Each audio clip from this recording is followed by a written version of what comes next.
Hello and welcome to Inside the Vault. My name is Sandy Trenholm. I'm the collection director for the Gilder Lehrman Institute of American History. And tonight we are going to be looking at Robert Kennedy's report to the president summarizing the civil rights movement in 1962. So this is a really fantastic resource and we're very excited to be sharing it with you. Joining me on the panel tonight is Zoya Siddiqui. She's one of our curatorial interns. And tonight is Zoya's last night with us. She's been with us for 10 months.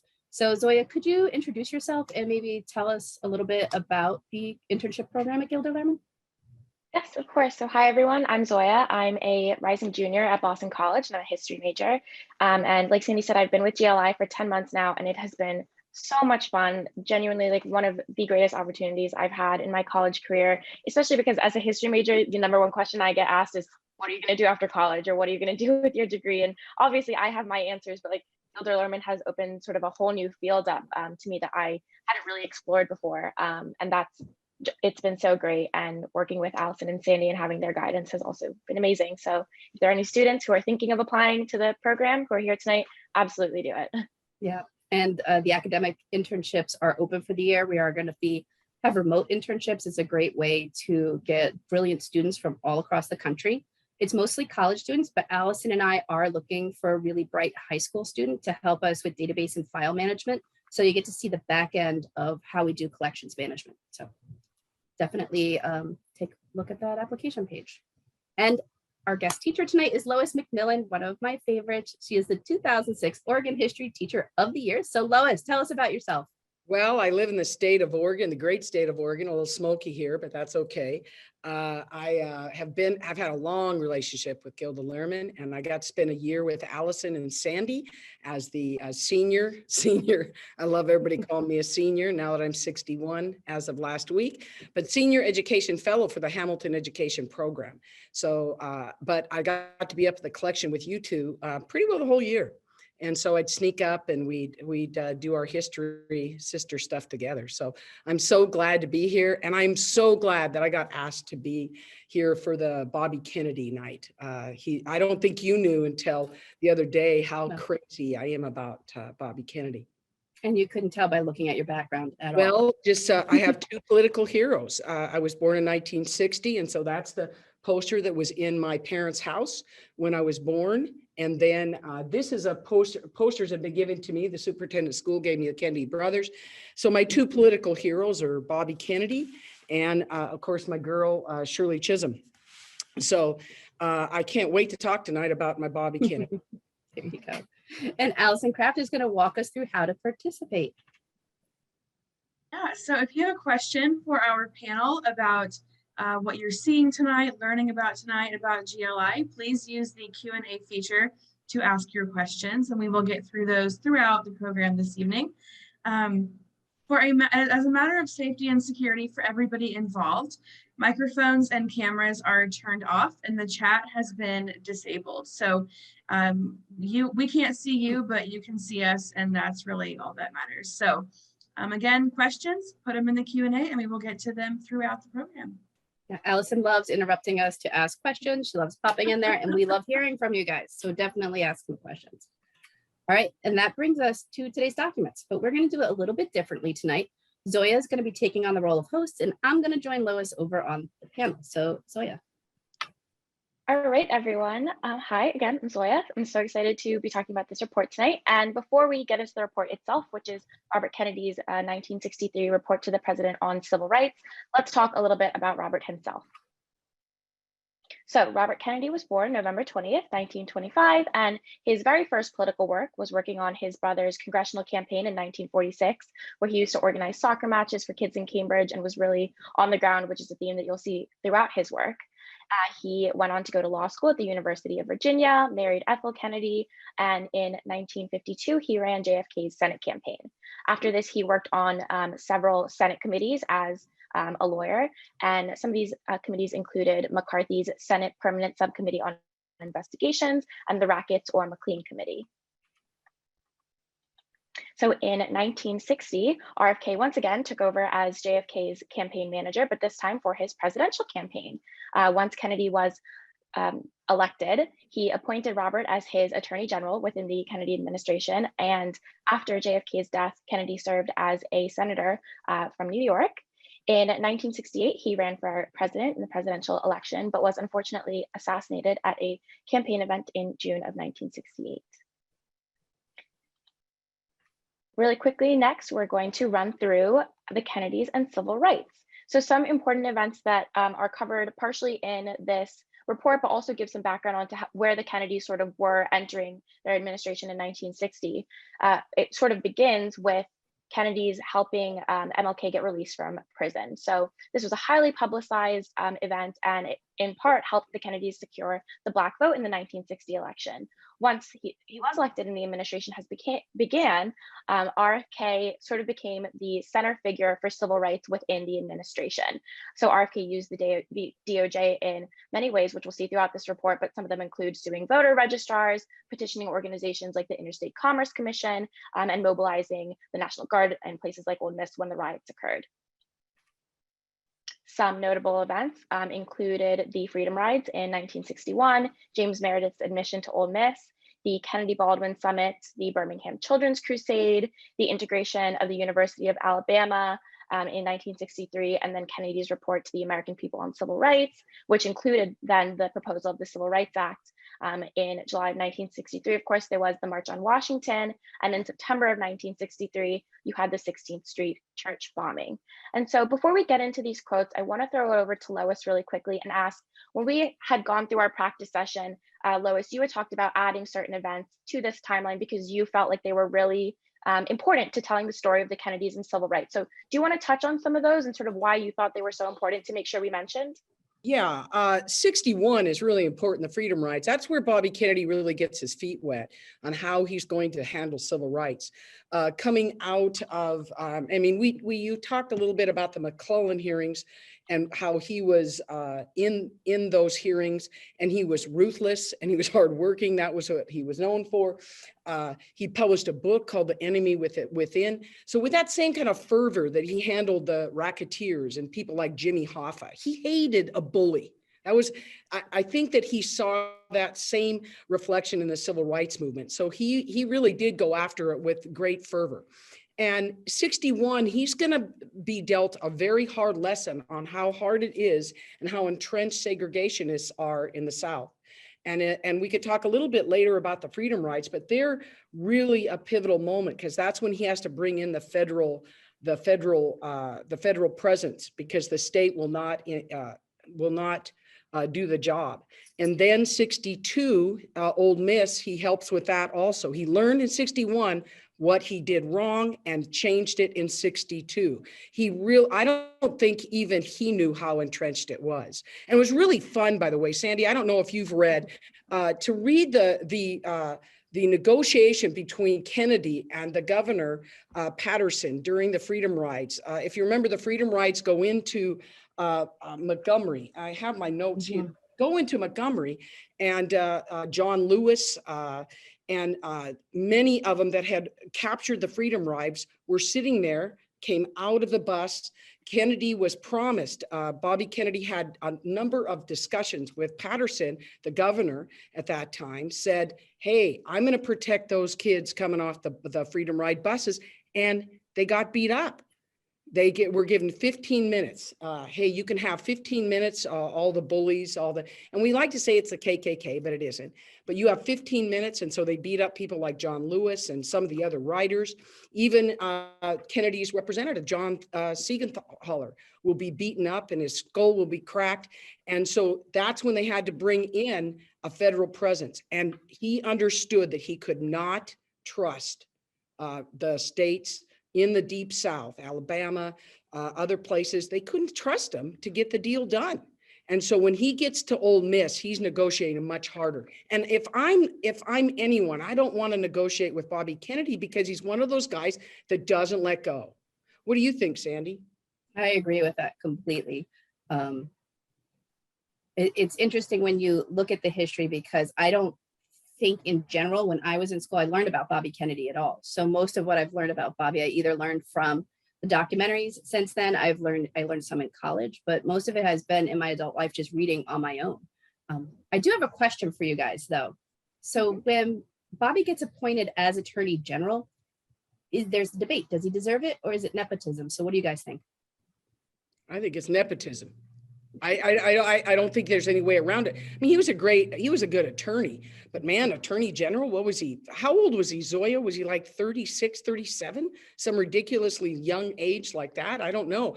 But he makes a mark. I don't care if it's nepotism. He makes his mark. Everybody knows who the Attorney General was of JFK because of what he did in civil rights. And he comes in hard.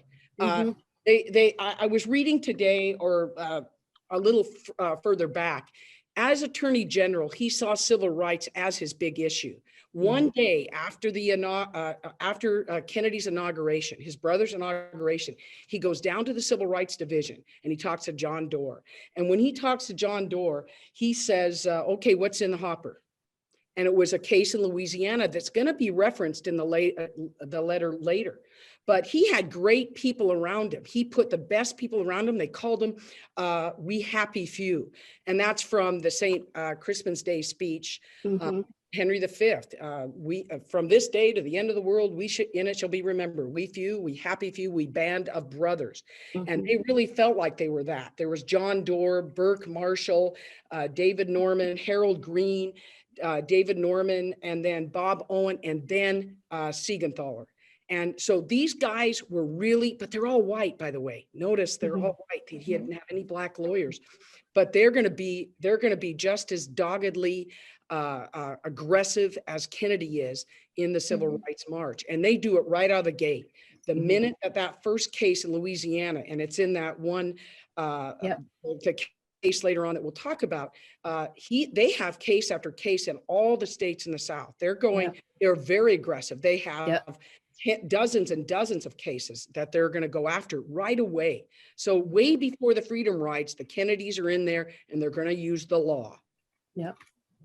Absolutely, Lois. I completely agree with you. I think that on the question of nepotism, really quickly, though, it is important to note just how professional Bobby and Jack's relationship was, because growing up, they had a nearly 9-year age difference. So they didn't sort of like grow up as close as, say, like Joe and Jack did, their oldest brother who was killed during World War I or World War II.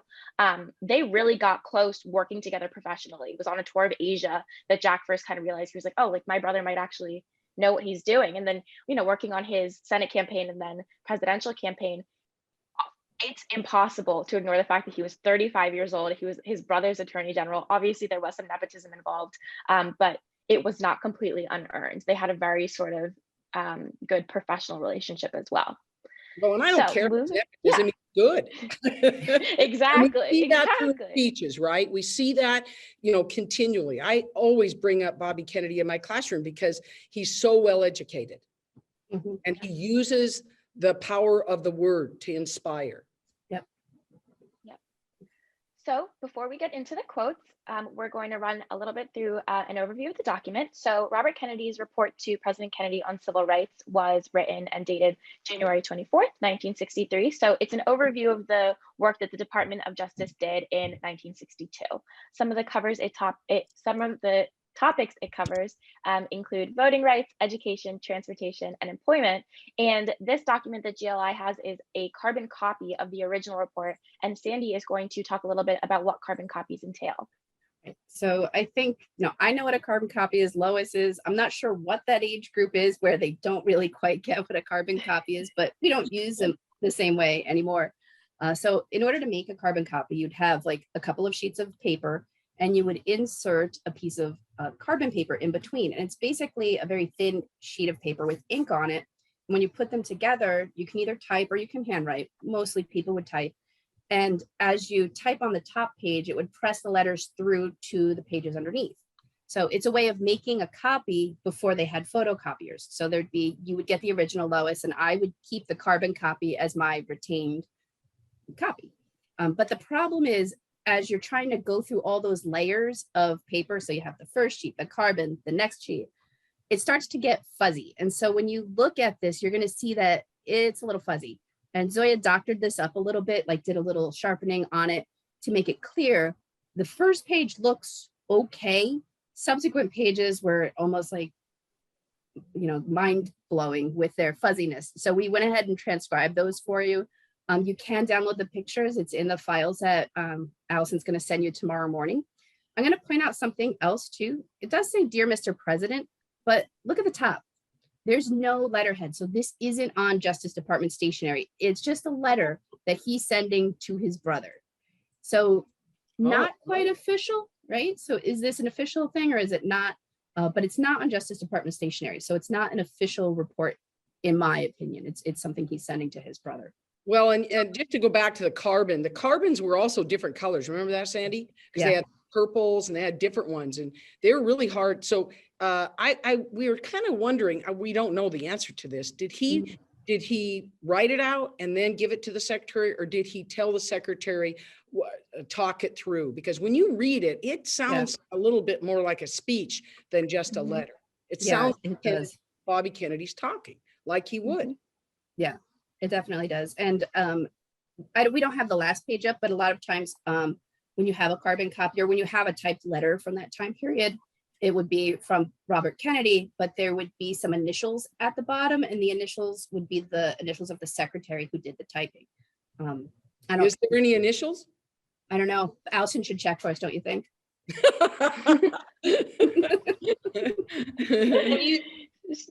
And she's staying blank. It's okay, Allison. No, I'm sorry. I can't turn on. There we go. Can you tell me one more time what I'm checking for? I was responding to some audience questions. Can you check? Well, usually on the bottom of the letter, you would put a CC and then the person who wrote that, who was going to the CC and who typed it, right?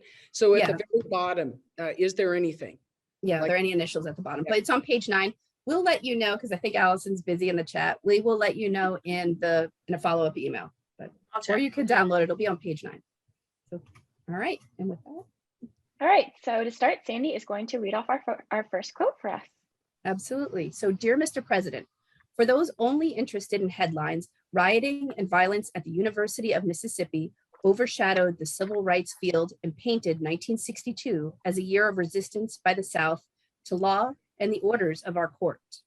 The historian, however, will find, on the contrary, that 1962 was a year of great progress in civil rights, in large measure because of the responsibility and respect for law displayed by the great majority of the citizens of the South. In 1962, the United States took major steps towards equal opportunity and equal rights for all our citizens in every area of civil rights, whether voting, transportation, education, employment, or housing." Thank you, Sandy. So I am going to throw it over to Lois first and ask, we just talked about how this is a typed report, but it reads almost like a speech sometimes. So what do you think of the language of this report? Is it indicative of the Kennedys? Is it different from other DOJ reports? What stands out to you when you're looking at how this report is written? Well, I was interested in when he said, I'm a historian, right? And he says, the historian, however, that's the one that caught me the other day. And what I think is really interesting is that they were very well aware, both John F. Kennedy and Bobby Kennedy were very aware of history. Of course, we know that John F. Kennedy got the Pulitzer Prize for Profiles in Courage. It was a great book. And in the book, what's really interesting, in his introduction, Kennedy says, I am not, just a minute, like he says, I am not a professional historian. But he really did consider himself a professional historian. He had published 2 books while England slept. That was his dissertation coming out of Harvard, and then Profiles in Courage. And in it, I just love it. His favorite phrase, and he felt like courage was the most important quality in a person. In a later edition that I was looking at, I have 2 editions of Profiles of Courage. RFK writes a foreword.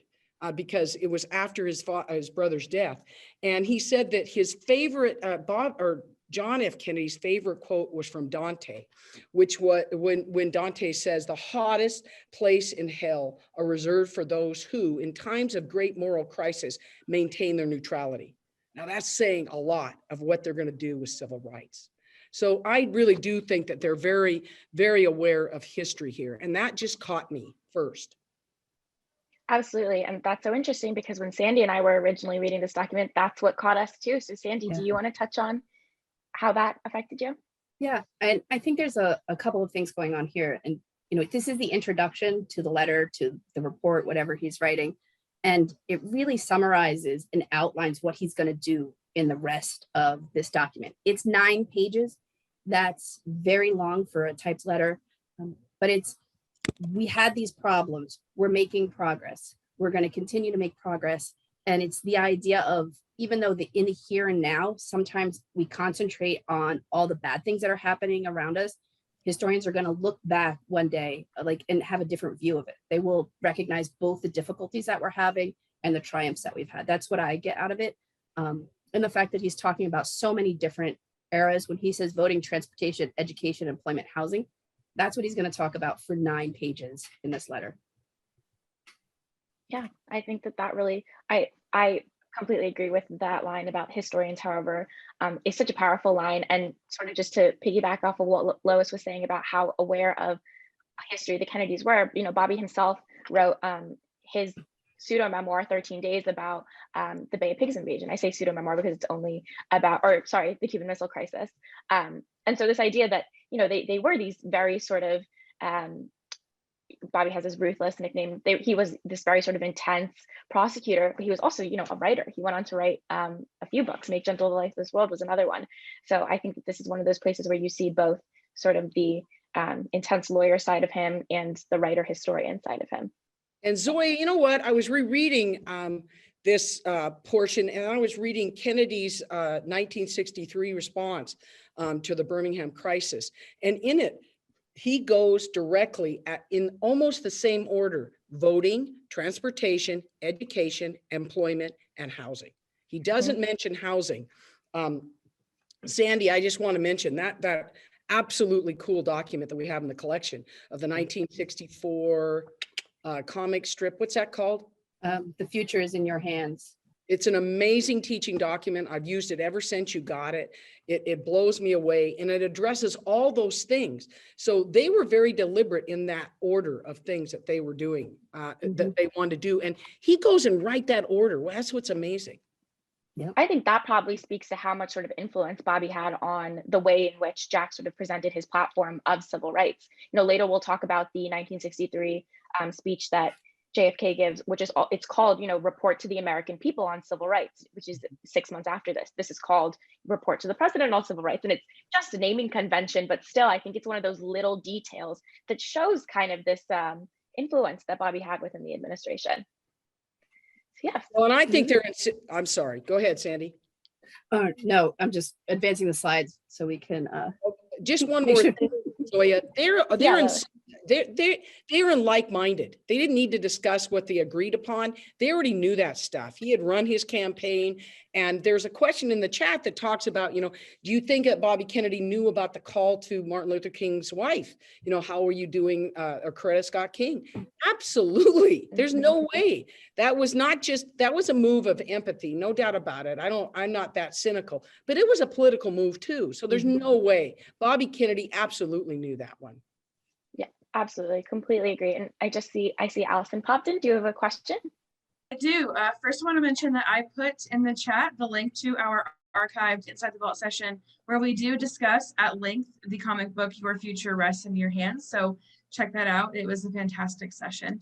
But this question comes from Denise, who wants to know, what impact do you think that RFK's interactions with Baldwin and John Lewis had upon RFK's evolving advocacy and push for civil rights? And that question can wait until later if the team decides, but we can answer it now. Because can you go back, Sandy, to the slide where you put it in order? Because that's a little bit out of, there we go. So in May 1963, the Kennedy Baldwin Summit is after Birmingham. So the Kennedys respond to Birmingham and talk about it being a moral crisis. It's really important that going into the meeting, Kennedy was invited. Let's talk about the summit. Zoya, can you say what the summit was, and then I'll remark about how Kennedy reacted? Yeah, absolutely. Okay. Yes, so the Kennedy-Baldwin Summit, May of 1963, as Lois mentioned, and it took place in New York. Correct me if I'm wrong, Lois. Yes, and James Baldwin. So Kennedy invited James Baldwin and other civil rights activists to his hotel, basically to talk about civil rights.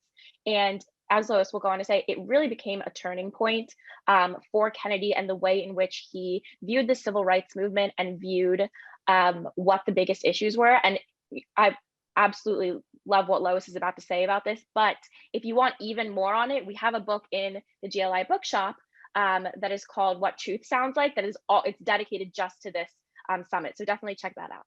Because I love James Baldwin, and in it, James Baldwin invited him, and so he thought he was going into a friendly place. He also, Bobby Kennedy also thought that they had done a very good job up to this point, and there were heavy hitters in the room.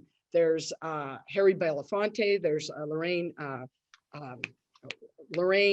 Hansberry, and right when he enters the room, this young Black man says to him that he is not happy with the progress of civil rights and that he would not fight for his country.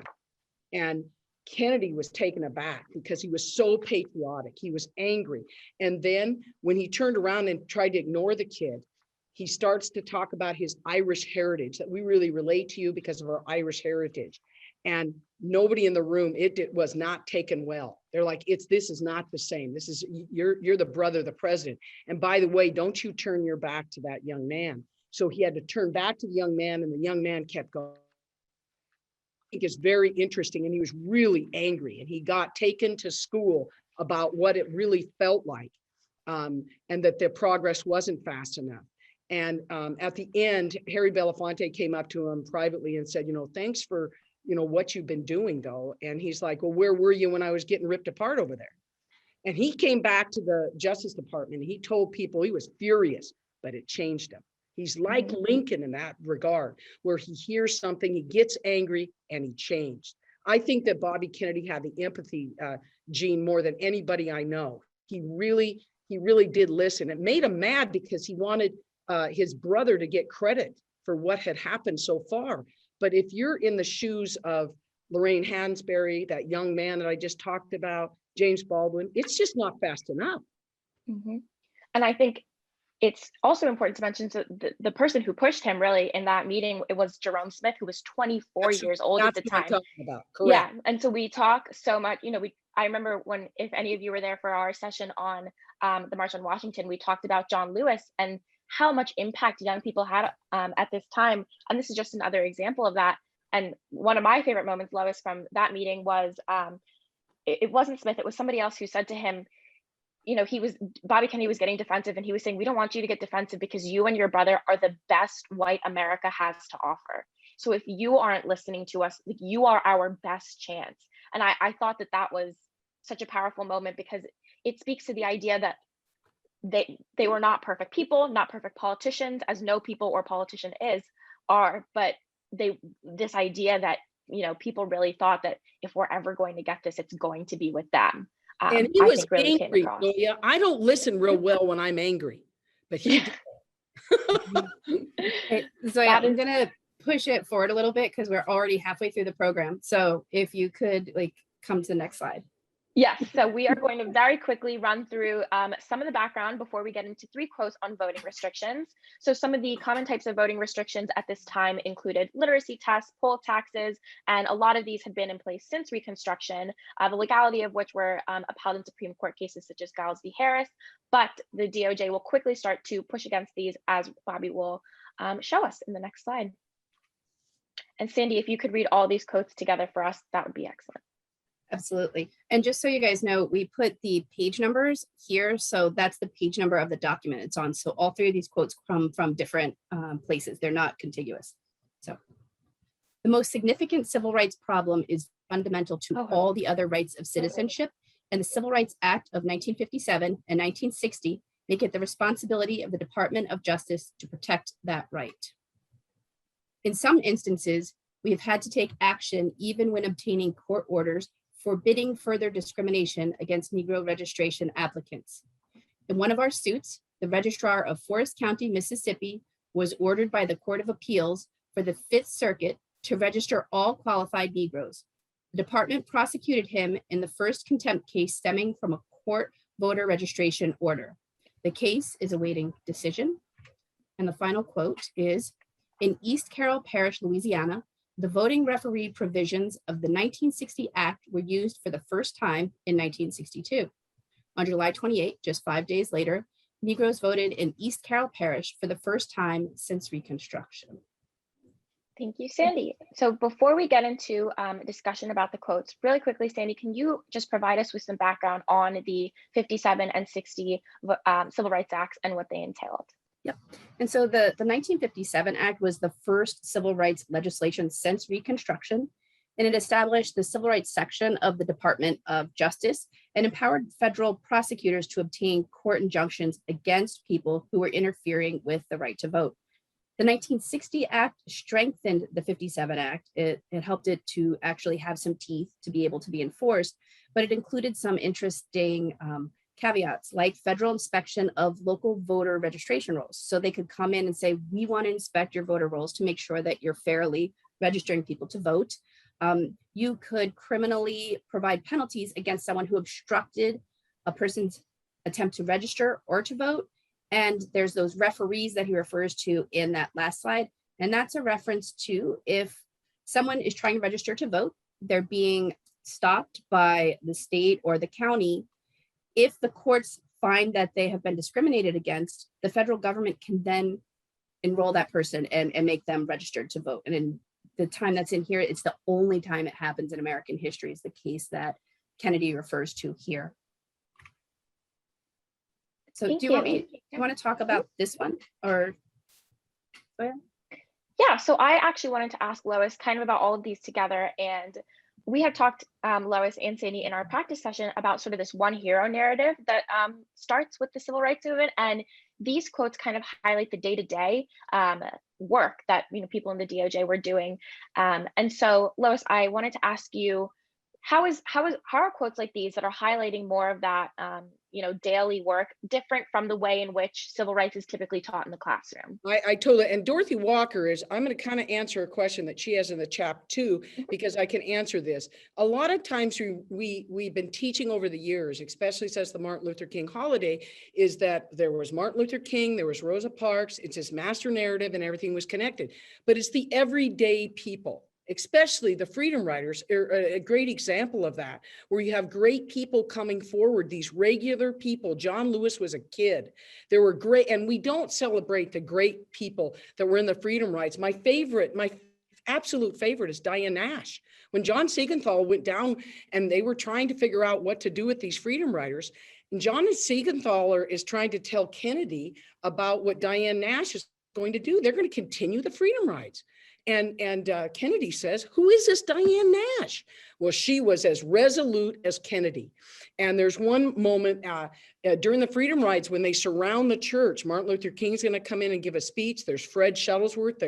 There's Abernathy. There's major hitters in that church after the freedom riders were beaten up.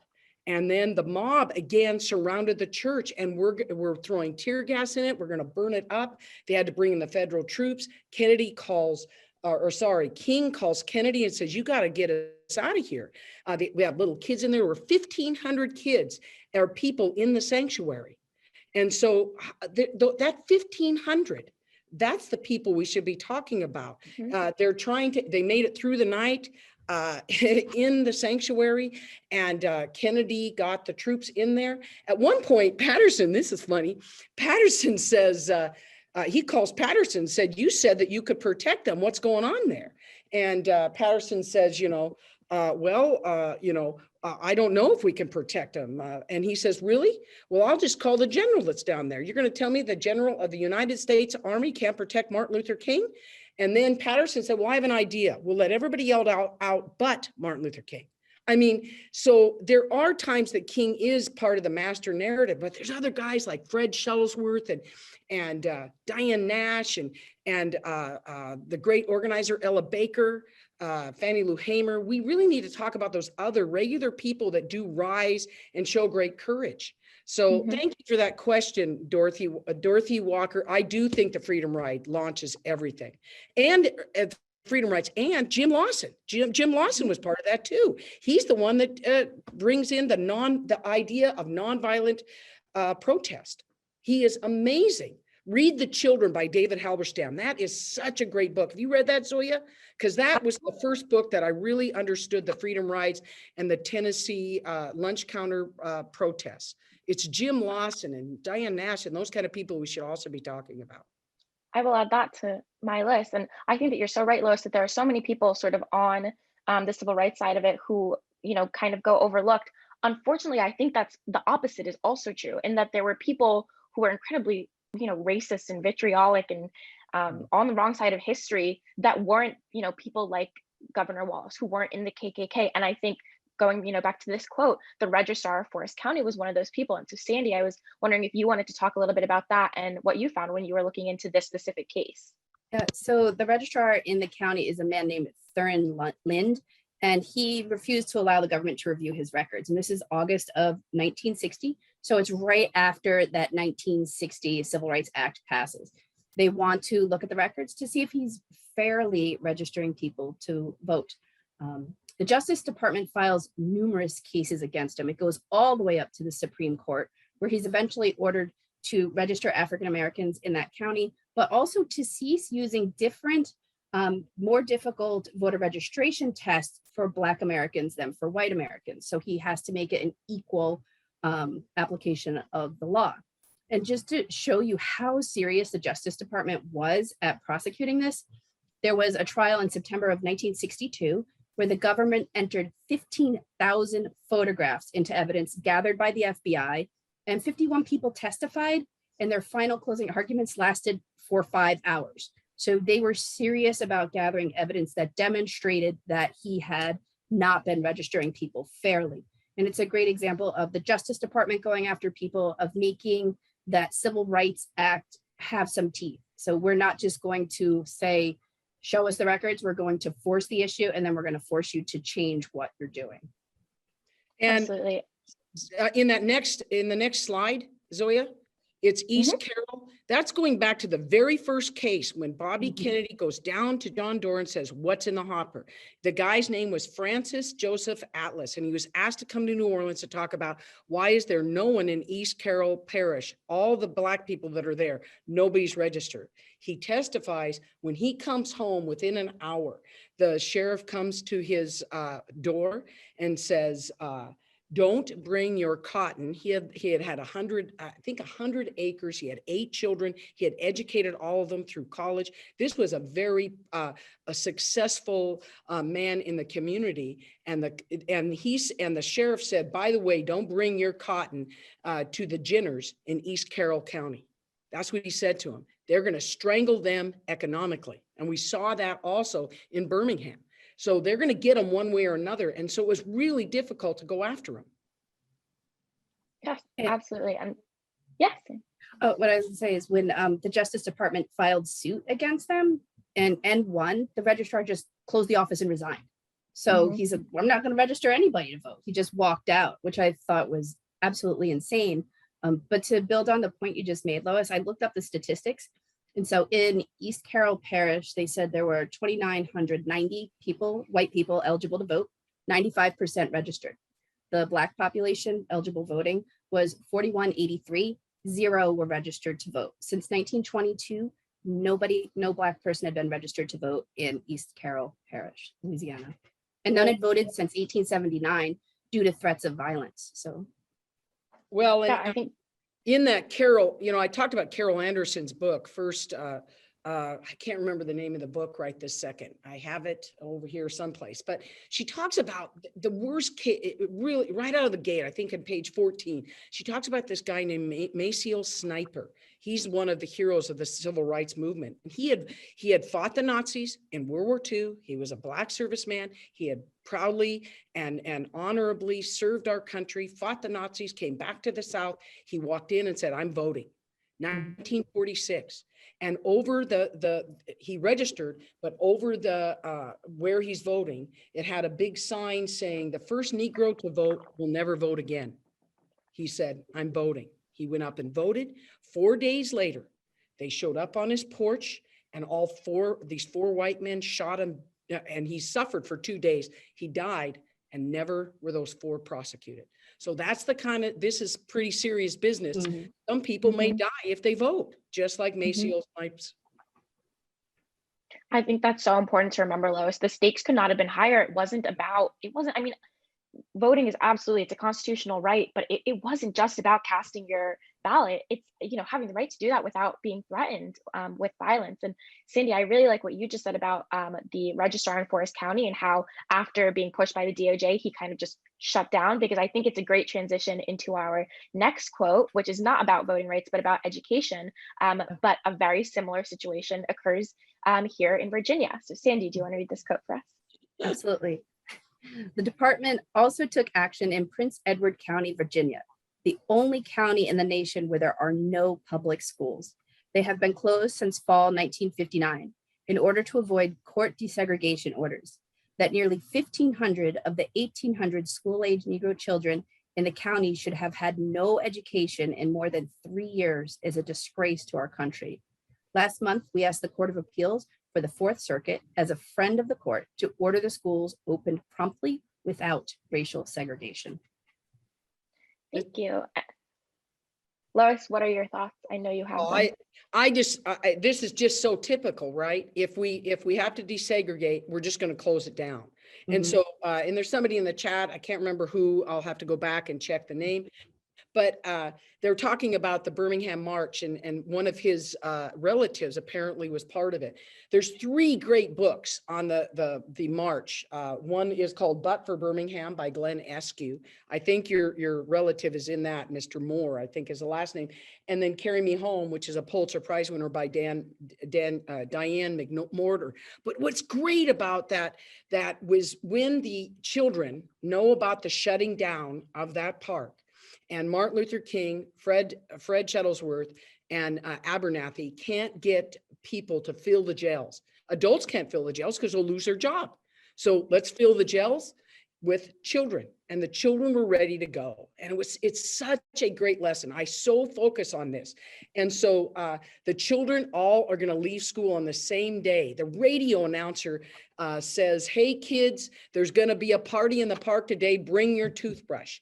They had groups like young girls were called the Peace Ponies. So they were ready to go to jail. And they were trained by the ideas of Jim Lawson on nonviolent protest. And so they left school at 11 o'clock when the radio guy says, hey, it's time to go to the party. They leave all their classrooms, thousands of kids leave and go to the church. And what's great is there's one moment where in the book, We've Got a Job to Do by Cynthia Levinson, you can just see this. The teacher says, okay, it's 11 o'clock. I'm going to turn my back. And if any of you are still here, when I turn around, you're going to fail. So total support. And the kids silently marched down to integrate that park. And that's when, that right from central casting, Bull Connor pulls out the dogs, the hose, and Kennedy gives his great speech a couple days later. He's done. He's so frustrated with the nonsense in the South and gives that great speech. Absolutely. Sandy, what were your thoughts? Because this quote really stood out to you as well. Well, it stood out to me for a number of reasons. This all stems back to 54 with Brown v. Board of Education. And Virginia, it has, and other states too, but we're talking about Virginia here. Virginia does not want to desegregate their schools. So at one point, the governor closes all the schools, but that's unconstitutional. He can't do that. The schools reopen, except for Prince Edward County. And they did it in a really interesting way. They didn't necessarily order the schools closed, but the Board of Supervisors refused to appropriate money from the county to fund the public schools. So with no funding, there's no schools. They didn't close them, they just didn't fund them. But what they did do is form a lot of new segregated private schools throughout the county. And there were a lot of fundraising efforts, not only in the county, but throughout the state, to give scholarships to white students to be able to attend those schools. And that left Black parents with very few choices. So some were forced to send their kids away to live with friends and relatives so that they could get an education.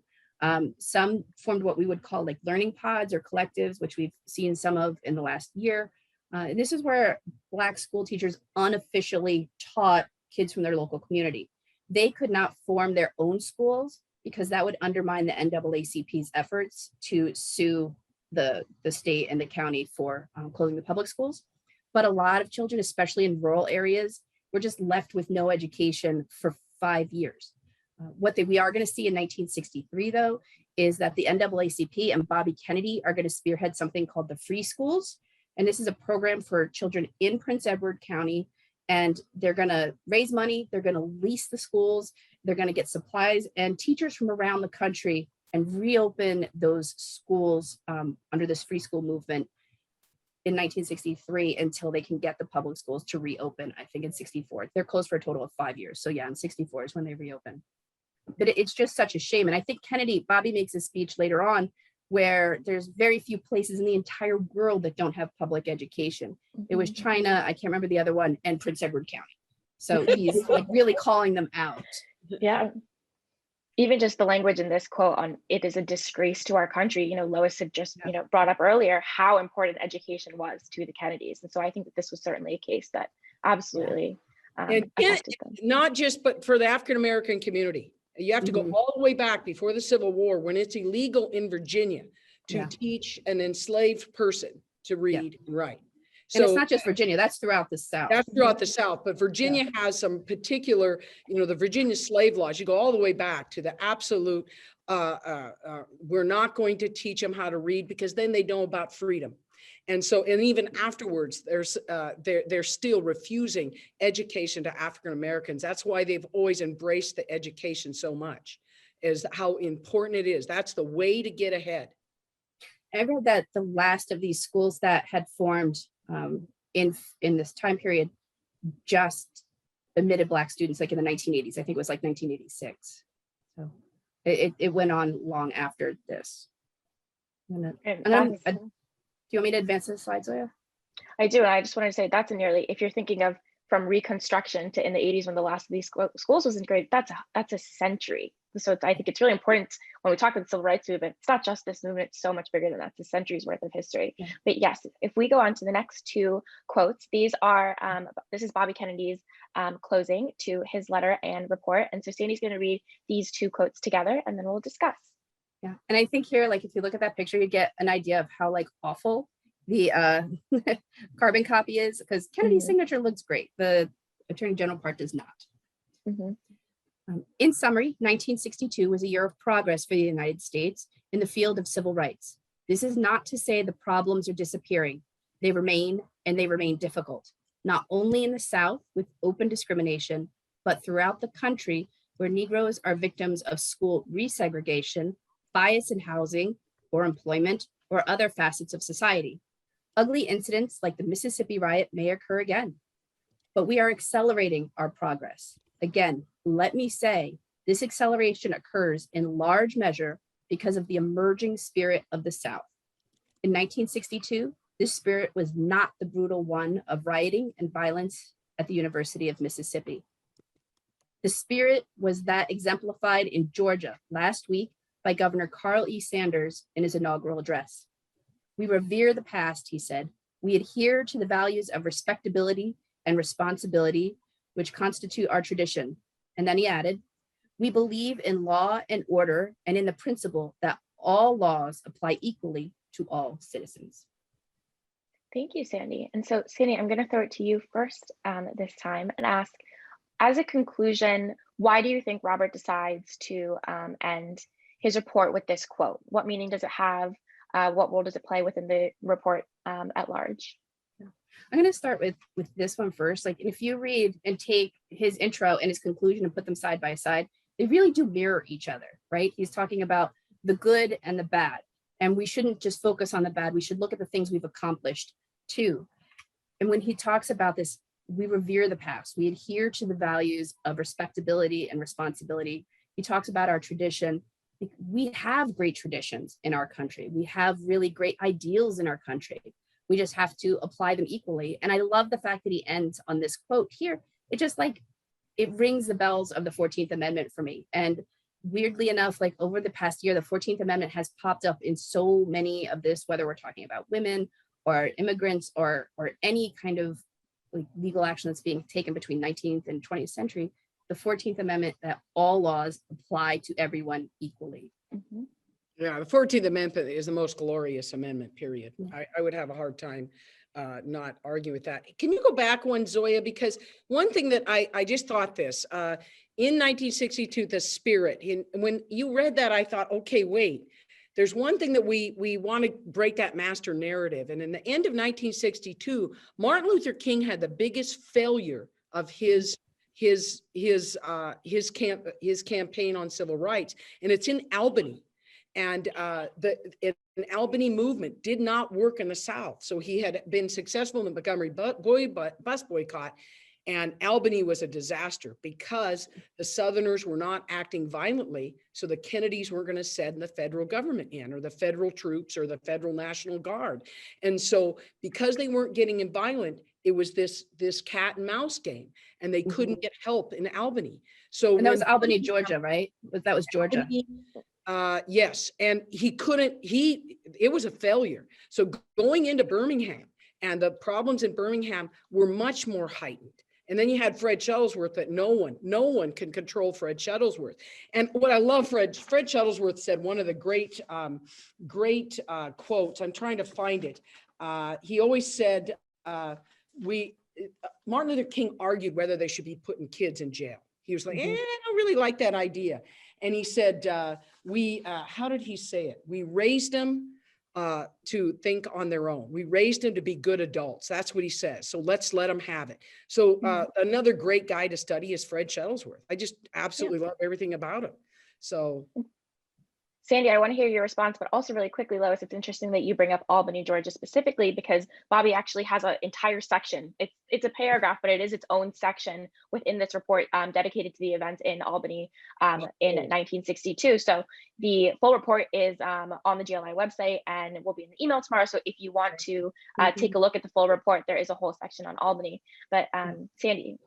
Yeah, I actually really want to say, definitely take a look at the full report, because it's these little snapshots of events that are happening, but all of them have a lot of documentation that you could find pretty easily. So I could see, and if I was going to do this as an exhibition, like we could take each page and put it up and have a section on each one, and you could walk through, and it's almost a timeline of 1962. I could see assigning kids to go in and, all right, you take this one, you take this one, you take this one, go research and tell us what's going on. What did Bobby get right? What did he get wrong? What is he not talking about? Like, so those are the kinds of things I really find interesting about this. And that it's a very raw kind of document. It recognizes what's wrong, but there's this overwhelming positivity that it's going to get better. We can do better. And that's what I really like about this one. He's writing to his brother. And again, it's not on stationery. So I think he's just writing to his brother, giving him information. And look where it is. It's after that State of the Union address. It's a few months before Kennedy's big speech on civil rights. So I think he's starting to feed him information, give him what JFK is going to need to make that speech and to make some of the big decisions that are coming. Absolutely. You can almost see that progression of how this report will lead into the speech, how it'll lead into the Civil Rights Act. But I love what you said about sort of the positivity of the document. And I wanted to ask, Lois, what do you think of the overall tone? Do you agree with Sandy that it has this sort of general positivity? Do you think Bobby was optimistic about the future? What can we get sort of how Bobby saw the future based on this document? Well, this is important. Again, chronology is very important, because his brother has not died yet. And so you saw a much more serious Bobby Kennedy afterwards. I do think it's optimistic, because I think he's a very optimistic thinking person, and that's how he sees the world. He really does have the empathy gene, but once his brother dies, he's left to carry on, and he lost 3 siblings by that time. So, he really had it. I was reading a part of David Blight's The American Oracle, and in it he mentions Melville. And in Moby Dick, he says, the man who has more of joy than sorrow in him cannot be true. The truest of all men was the man of sorrows. And you always saw after his brother's death, that sorrow. And then when he went down to Mississippi and he went to different places in the South, when he worked with Cesar Chavez, you really see that he's connecting with the people. He was born into privilege. He had privilege, but he had that empathy that he really wanted to change the world, and he felt for the people that he was fighting for. Absolutely. And I think that is personally one of my favorite things about Robert Kennedy. And if you haven't seen it, there's an excellent documentary on Netflix called Bobby Kennedy something. It's about his presidential campaign and also his time as Attorney General. But if you search Kennedy, it'll come up. But one of the things it really highlights is that idea, Lois, what you were saying, of he really connected with people. And in 1946, he was basically a field organizer on his brother's congressional campaign, was just, organizing with the people. That you jump ahead 20 years and he's in South Africa. Actually, if you go to the next slide, Sandy, this is one of my favorite pictures or the next one. This is one of my favorite pictures of Bobby, because the way people just physically reach out to him. I mean, there are literally hundreds of pictures like this of Robert Kennedy, because people just wanted to be close to him. Well, and Zoya, one of the things that he said early on when he was running for president is when they were reaching out to him, he said early on, are they reaching because they love Jack or do they love me?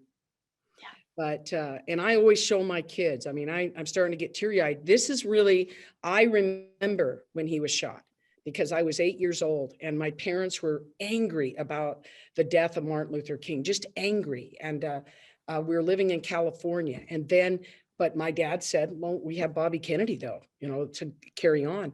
But it's the first time I saw my father cry. Is when, I mean, physically cry, because two of the greatest of Americans had been assassinated in such a short time. And as a child, I thought that all good people would be assassinated. So it's a very profound moment.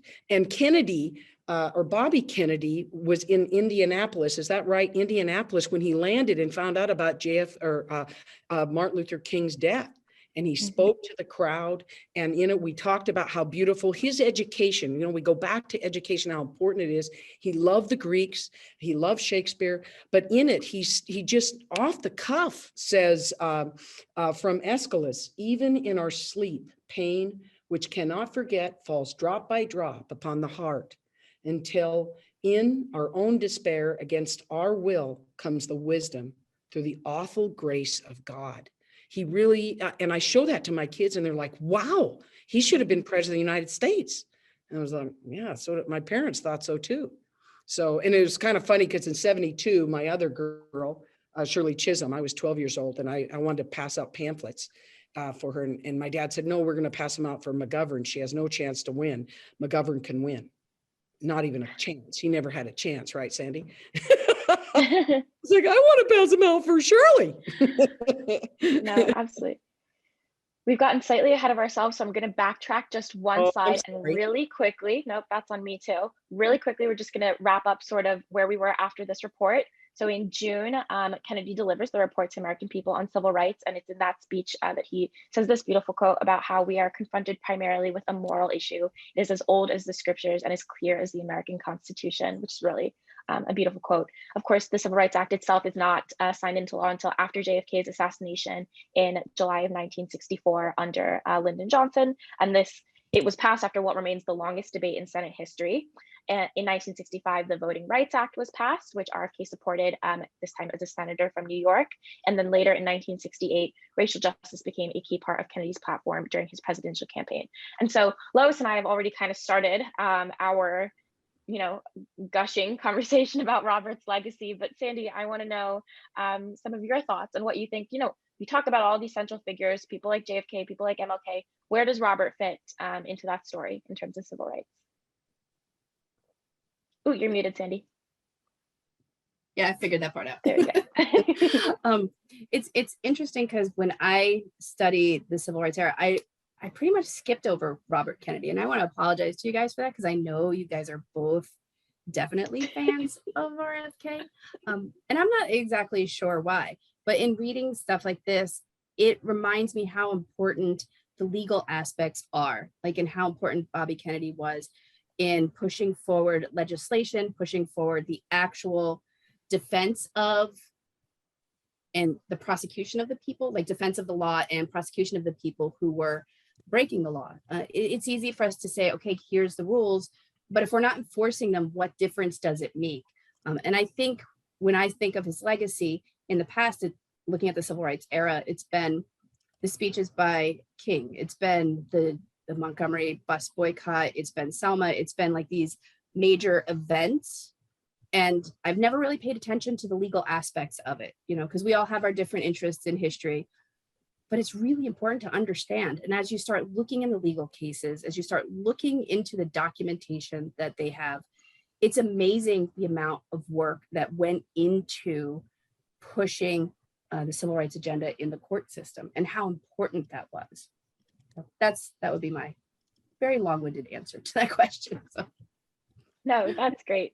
That's great, Sandy. And I just kind of want to piggyback off of that really quickly and then throw it back to Lois. But as a young person, the court cases for me are really important because I think we're kind of again in this time of a lot of change. Like I've you know, when I was little, protests were not as common as they sort of became during my teenage years with the Women's March and the March for Our Lives. And this became sort of just a part of my life. But looking back at the civil rights era and seeing how much these court cases matters makes me feel like, you know, the protests are important, but there's other things that we can do. You know, I have lots of friends who want to go on and study law, and to know that you know, those cases do matter and make a difference is really sort of meaningful. Yeah.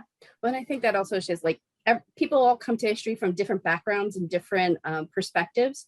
So the legal interest that you have is your perspective, and that's what makes these conversations so amazing, is we all have different points of view, bring different expertise to the table, and the fact that we can have the conversation is fantastic. What do you think, Lois? I just really love teaching this era, and I don't go into the legal part as much, Sandy, because I really like one person in the Q&A talked about the inspiration for the generation. I still think Bobby Kennedy is very relevant, especially when you and those other minor players that are not in the master narrative. When we talk about the children of Birmingham, that's my favorite story. I think I've just always been focused on it because I can just see me as a young girl being in the Peace Ponies. I just want to be part of that group. And so my kids absolutely love it. And you have so many great players, and you have the great letter from Martin Luther King, the letter to the Birmingham jail. So, and children have agency, and you see that in the last couple of years with Black Lives Matter protests. A lot of kids are in that, the Women's March. There's other marches that have been out there. I mean, I'm in the West. I don't know what marches you're having there in the East Coast, but you're just seeing kids really believing they can change the world. And I truly mean this. The kids I have in class anyway, this is the best generation. They are interested in changing the world in many different areas. So I still think Bobby Kennedy's relevant. And when I show them Bobby Kennedy giving a speech, especially the Martin Luther King, talking about the death of Martin Luther King, they are absolutely inspired to go forward. Yeah, I think like in researching for this and for a couple of other things too, reading the court cases, there has to be that person who decides, I'm not going to put up with this. I'm going to take legal action. And that's dangerous, like for a lot of them. There was a lot of retaliation. So you can combine like that person taking agency and saying, I'm not going to accept the status quo. I'm going to fight for my rights. And to have the support of the Justice Department is really important. Absolutely. And to have the weight of a prosecutor like Robert Kennedy, I think also made a huge difference at this time. It is 8:03 though, so I think we shall start to wrap up. And Allison, do you want to let Allison ask one question? Yes, two? Do you have any, Allison? I surprisingly do. Lois was amazing in answering a lot of them. As I would grab a question to ask, and then Lois would answer it. So Lois, you're amazing and super quick. This question comes from Felicia, who says, in my opinion, the Kennedys are a strong strategic political family. How much of Bobby Kennedy's work aligned with the overall strategy of the family, specifically civil rights? I have a very strong opinion on that. I love that question, Felicia. I really love it. And I think this is grounded in their faith. I mean, I'm Irish Catholic. I want to be like the Kennedys. I'm not. I wanted to be Irish. I'm not. But they were really devout Catholics, and they went to daily mass. And if you look in the Kennedy speech, or you look at Bobby Kennedy, not to bring faith in, but you see the Beatitudes in there. The how you treat each other, and you're always taking care of those least fortunate. How do I take care of the brothers? So if I don't know if it was an exact philosophy of civil rights, they hated bullies, especially Bobby Kennedy. He went after him. I love to watch him go after his people because he didn't put up with nonsense, but it's grounded in their faith and the Beatitudes and how you treat each other, especially the brother that is least fortunate than you. Absolutely, Lois. And Robert was the most religious of all of them, which I think is an important point, but also sort of in the context of their whole family. I think that Robert is a little bit different in that, like, he kind of grew up a little bit as the runt, even though he wasn't the youngest. He was the youngest, or Ted is the youngest boy, but it was really Joe Jr. who was kind of set up to be this sort of political leader of the family. And then when he died, Jack took up that role, JFK took up that role. Robert was never expected sort of to carry on that mantle or that legacy. So I think in some ways that's what separates him from his brother. And I think that you can say that about Ted too. So as much as I do think that there is a sort of cohesion to their narrative when it comes to civil rights, I think that they are all still their own people and politicians. Well, and education was really important in that family, and they were competitive. I think competitiveness is a good thing, not a bad thing. I happen to be a little competitive, but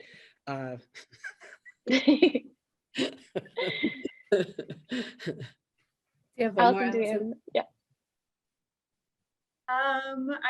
I'm honestly not sure if this one was alluded to earlier in the conversation, and I didn't copy down who it was from. So my apologies to this question asker.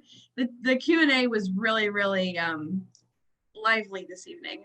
So this question is, would the Kennedys have become the civil rights champions this early had it not been for the Freedom Riders pushing them 5 months into the term? That's a really good question. It's a great question. I think not. He was pushed more than he wanted to be pushed in civil rights or in the freedom rights. And when Kennedy is talking to King, he's trying to talk King out of pursuing the freedom rights. And Diane Nash is in that church, and she says, why don't you tell the Attorney General that we've been waiting for 325 years, so we're not waiting around anymore. So the little person, Diane Nash, didn't care who Bobby Kennedy was. But I do think the freedom rides, I think it was shocking. I mean, keep in mind that not only was John Lewis and I can't remember the other ones right now, I'm kind of nervous, but John Siegenthaler, his guy down there is beaten up to an inch of his life. And so Kennedy's mad. I wouldn't want to make Bobby Kennedy mad. I think you also have to remember a lot of this is being televised, right? So I do not know the history of television to comment too much on it. But before the 60s, do you have this kind of live news of what's happening in the world? Or you're seeing people being brutalized on television, you're seeing it being printed in newspapers and magazines, and that impacts people nationwide and worldwide. So how can you be a player on the international stage when you have all of these problems at home? And it did keep coming back to haunt Kennedy during his presidency. Well, in Rome, 1960, Eisenhower's trying to address that. And Kennedy was going into the presidency with an eye on foreign policy, and it was getting in the way. I mean, Khrushchev went into New York City, went up to Harlem, and really focused on the fact that how Americans were treating their Black people. And so this was an we really had a problem. We looked like hypocrites. And so we see it in the 1960 Olympics right out of the gate. So of course we had Rayford Johnson carrying our flag. That's no accident. And of course, I love everything about Rayford Johnson. By the way, Zoya, Rayford Johnson was with Bobby Kennedy and worked for the Special Olympics. So another hero that people should know about. Rayford Johnson, Rosie Greer was at the assassination. I think they chased down Sirhan, if I remember right. But but it was we looked like hypocrites. So they wanted to solve that problem. We didn't look like leaders. I have just one more question, and Lois talked about how the US is viewed on an international stage. This question comes from Matt, who is in Australia, and says, from outside the USA, we are often given the impression that the Kennedys were slow to warm to the issue of civil rights until the violence in the South forced their hand, through concern that they might lose crucial support in the South after such a tight electoral victory in 1960. To what extent do documents like these undermine this view and suggest that their support for civil rights was more ideological than political? I think when you look at especially the two court cases that we talked about, but throughout this, a lot of this is starting in 1960. It's starting right away, right out of the gate in their presidency, their president, John F. Kennedy's presidency. So they are working at it doggedly, like throughout 61, 62. And you see that through the work of the Justice Department, which again is why I think it's important to look at what the Justice Department is doing. It doesn't always get the sort of fanfare that the protest marches do, or like big moments, but it's that sort of diligent, dogged, sort of tedious work that's making progress quietly, but it's making progress. What do you think, Lois? For our guy from Australia, thank you so much. I was so excited. I'm going to be bragging that I had somebody from Australia in this group, or in our session. But there was I saw this interview on the 50 years about civil rights at the Kennedy Center, talking about Bobby Kennedy's impact on it. And one of the speakers was Charlene Hunter Galt. She was the first African-American to enter the University of Georgia. She became a lawyer, she became a reporter. And she talked about Kennedy knowing, and she saw him speak in 63 or 64, I can't remember which one. And she was really nervous because they were not going to see him. He had won the state of Georgia barely, but it was African-American votes that had won it. And when he opened up, he kept mentioning all these segregationists. But then he said, you guys in the South know truth. I'm going to tell you what the truth is going to be. And then he talked about how he's going to implement the law. And he mentioned her and the other man that had entered in the University of Georgia and how he was going to continue it. So they were willing to spend political capital to get this done. I don't buy that they were trying to negotiate with really tough people, but they knew that what they were losing. And in 1964, I think we're going to talk about, I think somebody talked about Johnson. In 1964, when that is passed in the 1965 Act, Lyndon Johnson gets up and says, "We shall overcome." He meant it. And he was using those words because that was words that the civil rights movement was using all the time. And I'd love to ask you, Sandy, or all of you, what's your favorite rendition of "We Shall Overcome"? I don't want to tell you, but it should be Mahalia Jackson. But they were serious about this, and they were willing to spend political capital. So I'm not cynical about their pursuit of civil rights. I absolutely agree, Lois. I think that there's a balance to be struck between mythicizing the Kennedys, because I think that is also a trap that we can fall into. But I think that there is a way to sort of look at their legacy in a way that isn't cynical, that isn't, they were just politicians. I think that there was a real empathy there. And I think that it comes across in documents like this, in speeches that Robert gave, and in speeches that Jack gave. Yeah, and change is hard, and it's not overnight. It's something you have to keep working at and keep working at. Well, we have to focus on when we're teaching kids, especially as a teacher. This wasn't, we have really done a disservice of saying how easy it was. Rosa Parks sat on the bus and then, hey, everything was solved. These guys were entrenched, and there was real violence and how hard it was to break it. And I don't think in many ways our country's still handling it. Yeah, sorry about that unmute button. Sandy, what were you going to say? I was going to say, Allison, tell us. Yes. So if you have heard of our transcription project, but maybe aren't sure what it is or how you can get involved if you are a student age 13 and over, you're in luck. Our team is hosting a session about what the project is including information about our Alaska Gold Rush document project. So join us on August 19th at 7 p.m. Eastern for that. And I am putting all of the links for all of our upcoming programs in the chat. Well, hopefully it's not letting me copy and paste. I'll get that to you. So you will not want to miss learning more about what this program is. Yeah, It's and this fantastic. is really great.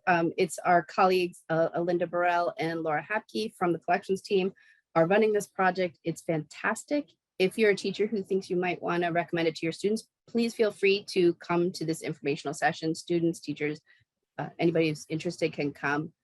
It's not as hard as it looks, and Alinda and Laura walk you through how to read the handwriting. So I'm going to blow it up for a second so you can see. One of the great things is this particular person writes to his son and his children a lot. So it's a really great, different take on history. Like, how did people interact? So I think this is easy, but I'm not sure about other people who are not used to reading it, but they'll go over it with you guys. I think it's a fun project. So we have almost 500 volunteers who have transcribed almost 5,000 pages in the last year. It's the 1-year anniversary of the kickoff of this project. So we're really excited to launch another version. Absolutely. And Zoya, thank you for grabbing those, all of the links and putting them in the chat. Technology, gotta love it. Our next Inside the Vault will be in 2 weeks on the 26th of August at 7 p.m. Eastern Time. We are talking about maps from colonial America. These maps are awesome. Some people might think maps are boring. And if they think that, bring them to this program because these maps are awesome. There's so many, oh my gosh, there's so many different intricate little drawings and things that we don't really have on maps today. So you won't want to miss that session. Yep. Finally, book breaks taking place this Sunday, the 15th at 2 p.m., where Gordon H. Chang discusses his book, Ghosts of Gold Mountain, the epic story of the Chinese who built the Transcontinental Railroad. So again, another fantastic program that you will absolutely want to attend. And a final plug for our internship program. Follow the link that I am putting in the chat to learn more about internship opportunities for the collection and also opportunities for the Institute as a whole. There are so many great projects for you to get involved in. And we have such fantastic interns every year. It's almost heartbreaking when they leave us. So we want to thank you, Zoya, for being with us for the last 10 months, and good luck next year going overseas. So thank you. Where are you going, so Zoya? much. Where are you I'm going going? to London. I'm doing a year. Oh, this is nerdy. This is how we'll close it. I'm doing the general course at the London School of Economics, which JFK also did in college. So, Oh, Well, Zoya, wonderful. there are lots of people in the audience, Zoya, who are wishing you well and congratulating you on a fantastic internship. So I will make sure, everyone, that she sees your comments and we will embarrass her thoroughly with how much praise, because we will miss her dearly. She's been a fantastic addition to our team, and we wish you all the best, Zoya. And thank you, Lois, for a fantastic evening. We always love having you with us. Well, and I'm really excited about this Sunday. I talked to Carol Lee about this, The Ghosts of Gold Mountain. What a great, I bought the book. Hopefully I'll get through it before Sunday. Wow. Yeah. And with that, I'm going to say thank you for joining us tonight, and we look forward to seeing you in 2 weeks. Have a nice night.